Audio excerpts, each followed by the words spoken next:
अग्निवायुवादित्येभ्य इदन्नमः। ॐ भूर्भुवस्सः अग्नआयुषि वसा सोऽर्जमिषञ्चनः आरेवाधस्वदुच्छुनां स्वाहा इदमग्नये पवमानाय इदन्नमः। ॐ भूर्भुवस्सः अग्निर्ऋषि पवमाना पांचजन्या पुरोहितः तमीमहे महादयो स्वाहा इदमग्नये पवमानाय इदन्नमः।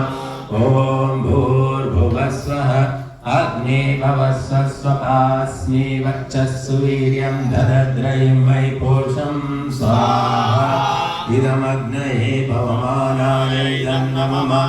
ॐ भूर्भुवस्वः प्रजापतेन त्वदेतान्यन्यो विश्वा जातानि परिता बभूव यत्कामास्ते धूमस्तन्नो अस्तु वयं स्याम पतयोरयीणां स्वाहा इदं प्रजापतये इदन्नमः।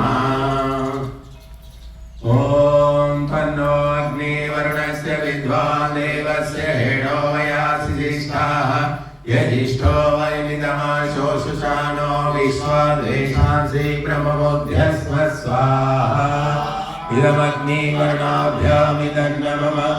ॐ सतन्नो अग्ने वमो भवति निर्दिष्टो अस्य उषसो युष्टो अवयक्ष्मनो वरुणं गराणो वीहिमृडीकं सोमो नयेधि स्वाहा इदमग्नि वर्णाभ्यामिदन्नमः। ॐ यमं मे वरुणश्रुधि अवमद्या च मृडय वामवस्सुराचके स्वाहा इदं वरुणाय इदन्नमः। ॐ तत्त्वायामि ब्रह्मणा